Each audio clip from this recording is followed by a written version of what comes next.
Welcome, my sisters and brothers, to this, the homily for the 14th week in Ordinary Time. And we are continuing directly on in Mark's Gospel from where we left off last time, which was Jesus telling the parents of the now healed 12-year-old girl to give her something to eat. He left that place and he comes to his hometown, the one which other Gospels refer to as Nazareth. Comes to his hometown. And his disciples followed him. So he's there with other people, with his new family, important, those who are becoming the sisters and brothers and mothers. And on the Sabbath, he begins to teach in the synagogue.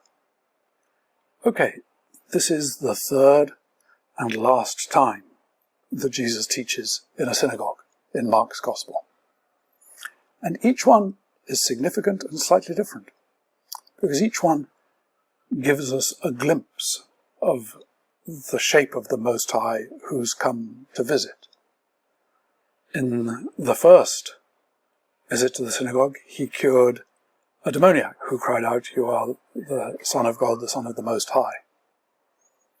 And he heals him. In other words, this is the Holy One of God. This is the great high priest who has finally come.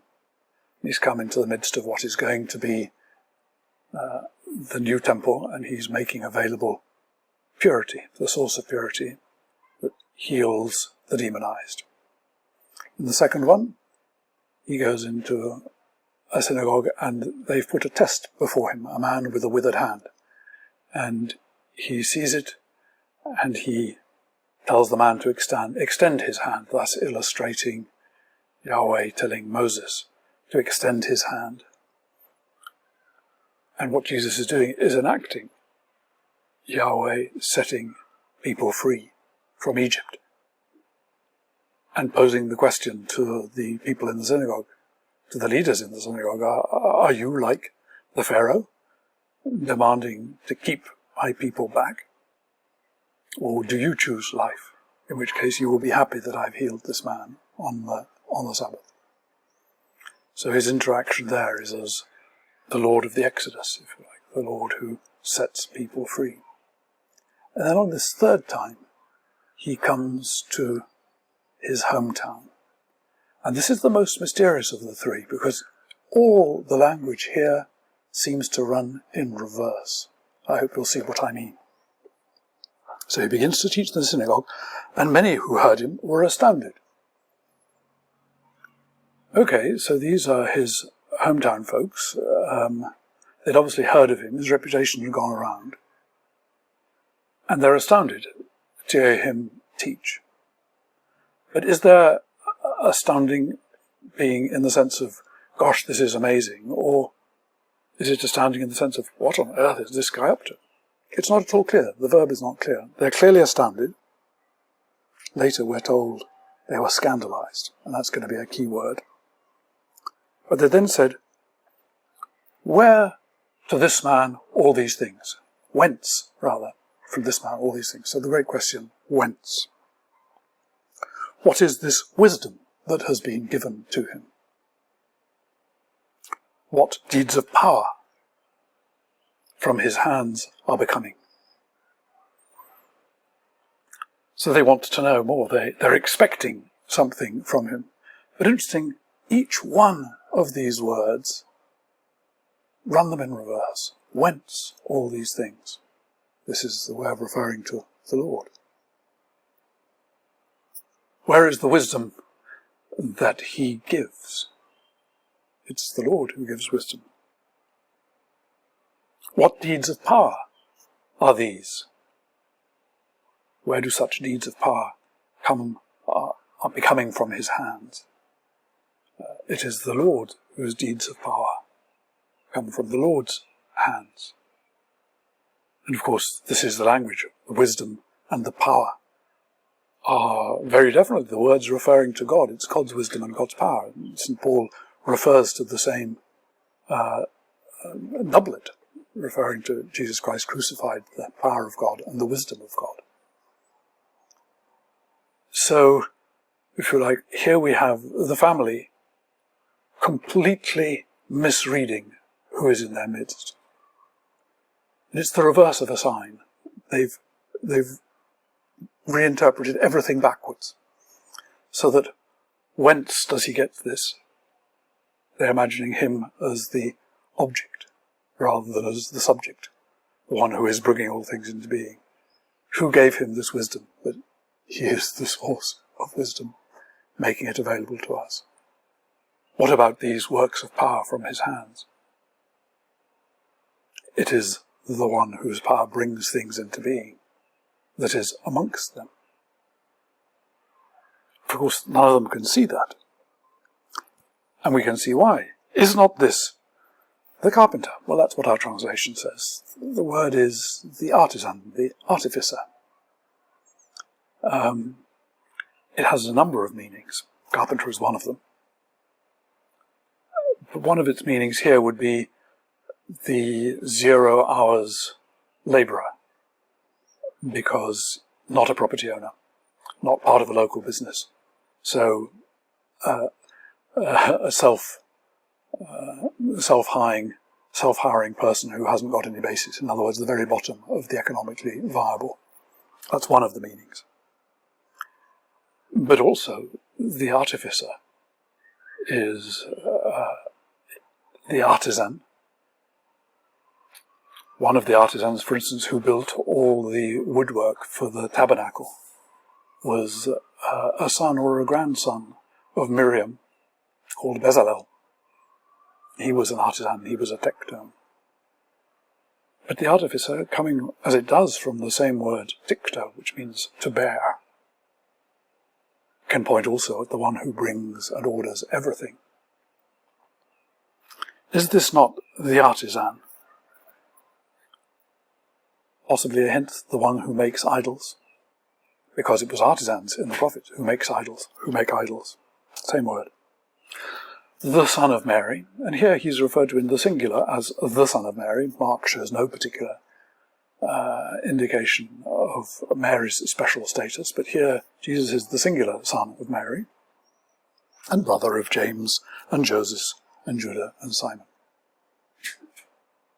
But of course this is a reference back to Miriam, and Miriam of course famously got into a great row with Moses and was turned into a leper because of it. In other words, family squabble around these figures comes to light almost immediately. The moment family is close, it's difficult to see the prophet. It's difficult to see the grandeur if you're close. As it is said, no man is great to his valet. For those of us who are lucky to have valets, which is certainly not the case with me.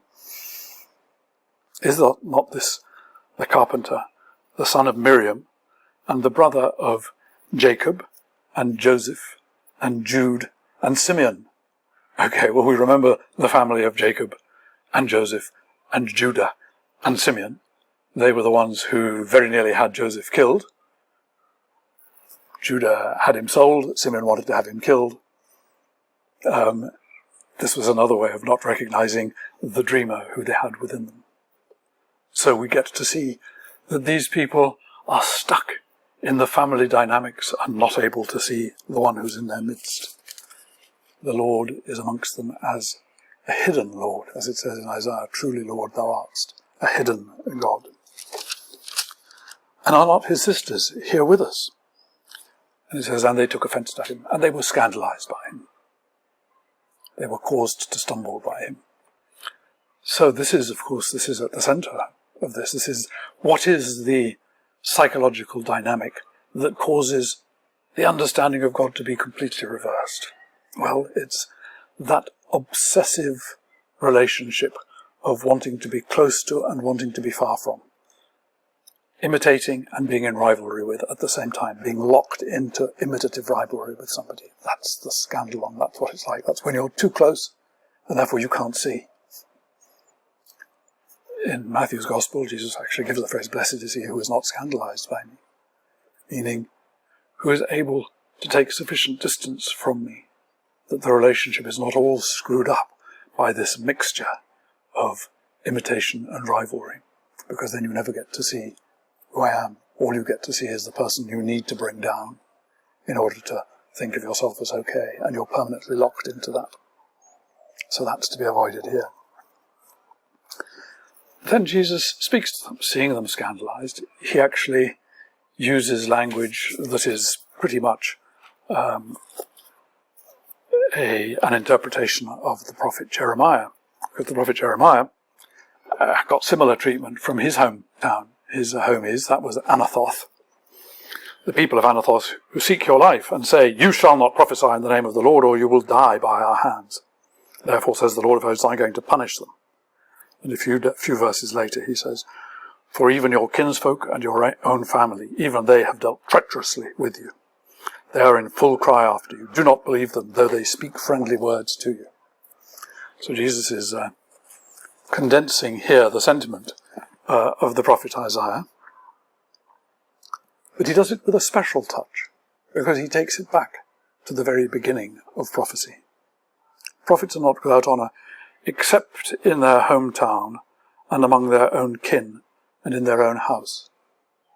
And he almost quotes exactly the very beginning of God's call to Abraham. It's very slightly different, because there it says from your land and from your father's house, whereas he says from your fatherland and then your parents and your house. But this is Genesis 12, and this is the call to go out. And the Lord said to Abram, this was even before his change of name, go from your country and your kindred and your father's house to the land that I will show you. So what is Jesus amazed about? He's amazed about that these children of Abraham are completely removed in their synagogue from a prophetic understanding. They are so interlocked with their own family squabbles that they don't even see how that linked in with the very worst of the family squabbles of the whole people of Israel. And they're unable to understand the hidden God who is in your midst. And he could do no deed of power there, except that he laid his hands on a few sick people and cured them. And he was amazed at their unbelief. That's a very strange, very striking phrase. The Lord in his visitation come for the third and final time to the synagogue, to the house of Israel, longing to see if the faith was alive, the faith of Abraham, of Moses, of Jeremiah, of Isaiah, of Hosea, who talked also about artisans. If that faith was alive, and seeing, no, they just got bogged down in petty family squabbles and were unable to see the big picture. And of course, this is us.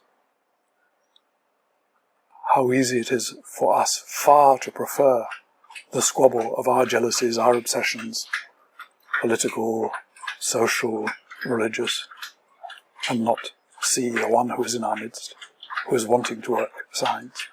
He can do very little signs, especially on those who are vulnerable and not important and not relative, like he does with the cured here. But then he has to move on and find others who will hear his word and do it. And so that is what's going to happen from now on. This is his, if you like, sad farewell. Would it be the same if he turned up in one of our churches?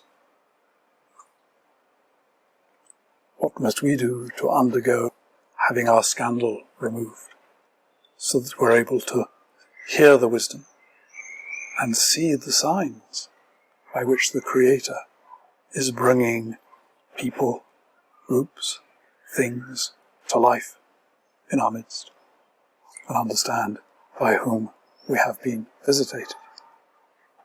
In the name of the Father, the Son, the Holy Spirit. Amen.